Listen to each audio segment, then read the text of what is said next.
Hey everyone, my name's HarryAtomic and welcome to this week's Xbox news. Now, before we get started, I want to just let everyone know that I'll be going to the Bristol Gaming Market on the 22nd of September. It's not like a appearance sponsorship thing or anything like that. It's literally just that I bought tickets to go to this market and thought, hey, it might be a good opportunity to hang out and say hello to some people. Now, as far as I know, the event is ticketed, so make sure to get on, grab some tickets. I think that it's like early bird tickets or something. I'm not quite sure. They're only like $5. And hey, if you're going, jump on the Discord and let me know and we can hang out and eat fast food and buy games and plunge each other into crippling debt. But anyways, I know it's a good way away, but I'll be talking about it closer to the time as well. But I just thought I'd give you guys a heads up now that there's still some early bird tickets available. Anyways, on to the news. So it's the end of June, and just a reminder, if you haven't downloaded the games with gold for June yet, make sure to jump on it and get them quick because they'll probably be going away soon. The reason I'm saying probably is because we're in this weird stage at the moment where the games for July haven't been announced yet.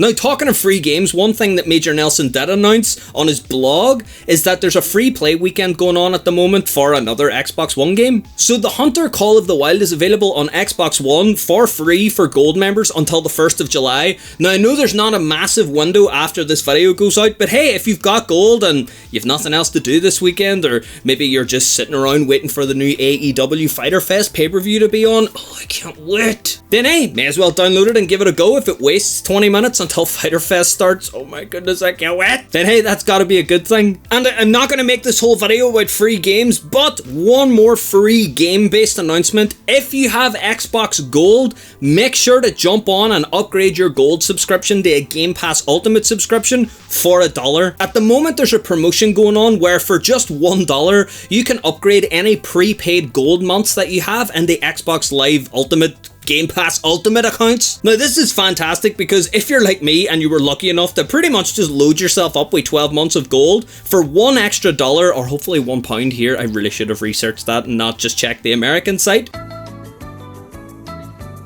you'll be able to upgrade your account to an Xbox Game Pass Ultimate account. Now, this is fantastic because you'll be able to play tons of games for free based on the subscription that you had anyway, minus $1. So let me know if you're going to take advantage of this offer. I know that I am. And as well, let me know what games you're looking forward to on Game Pass. Me personally, what I like to do is kind of go in and play the games that I'm on the fence about.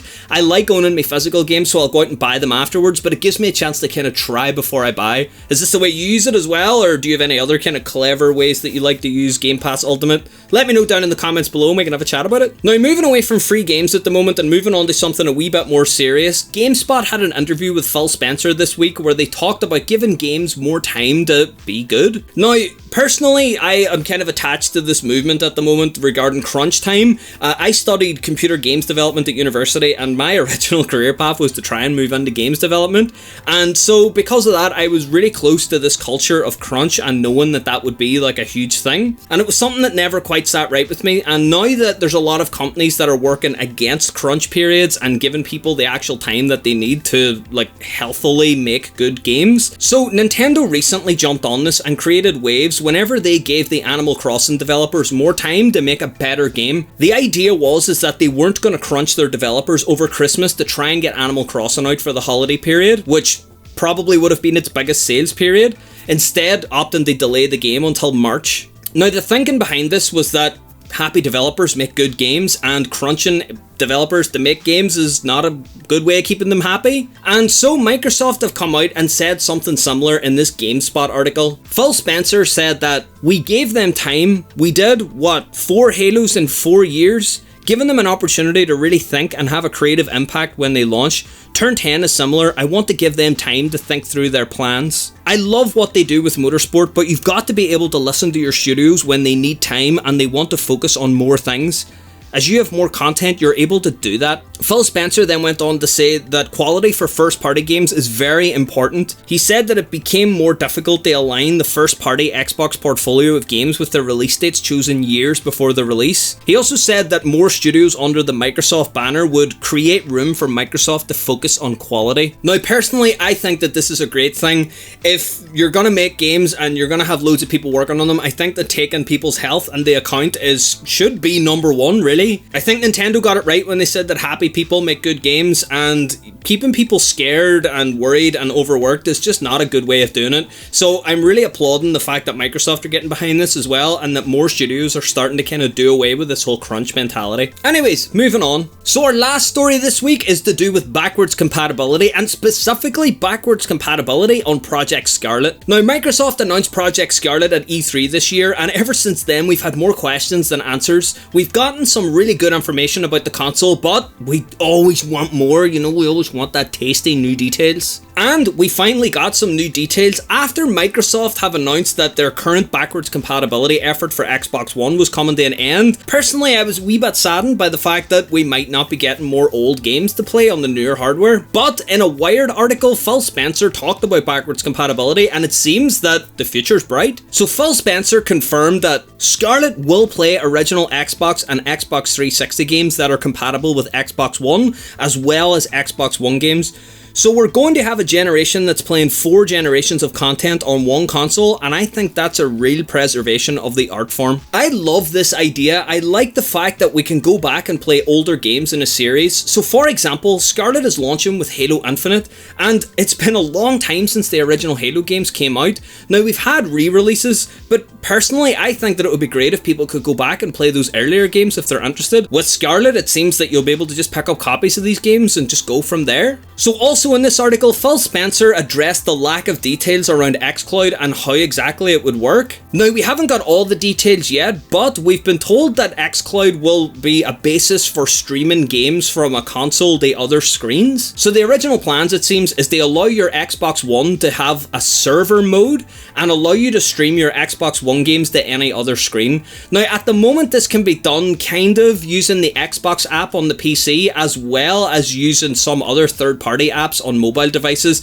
I'll pop a video up in one of these corners on the wee eye icon, because I kinda did that where I streamed an Xbox 360 to a phone. Oh, it was good fun. But it seems that xCloud is looking to extend this by allowing you to stream games from not your Xbox One. Phil Spencer said in the same Wired article that, I would say the answer is we're going to tell you how you would actually use our Xbox in the cloud as opposed to using your Xbox in your home, and what the business model looks like for access to a console that you don't own. We haven't done that yet. So it seems that the idea of using your Xbox to stream your games to different screens is going to be the basis for xCloud, except instead of your Xbox, you'll be using an Xbox somewhere else owned by Microsoft in the cloud. Honestly, I thought that this was kind of how it was going to work anyway. It's sort of the way that Stadia is running and the way that some other streaming services have run in the past. The whole idea is that there's a central server somewhere that's actually running the game, and the video feed gets streamed to you while your inputs get streamed back to it. So it's sort of the way that Steam in-home streaming works as well. So I don't think that this is new ground. I just think that it's the business model more than anything that needs to be ironed out. Personally, I don't think I'll be making much use of this. I kind of like having my own games. However, I do think that this is something that they'll probably integrate into Game Pass. I could see it turning into like a Netflix style service where you just like select the game that you want and it just starts playing without any download time. Something like that would be fine, considering I only use Game Pass as a try to buy system. But would you be happy playing a full game on something like this? I asked this question last time and it seemed that people weren't ready to move to streaming services for the most part, but would you even use it as a stopgap maybe while you're waiting to buy a game or waiting to download a game? I could see these being proper use cases. Anyways, that's all the Xbox news for this week. If there's any of the stories that you liked or agree with or disagree with, let me know in the comments below. Also, if you think I missed anything, let me know as well. I love chatting to you guys in the comments about Xbox stuff and Xbox news and differences differences of opinion and stuff. So make sure to get involved and leave me a comment. Also, if you want to chat with other people about any of the stuff that was mentioned today, make sure to jump on the Xbox 360 Hub Discord.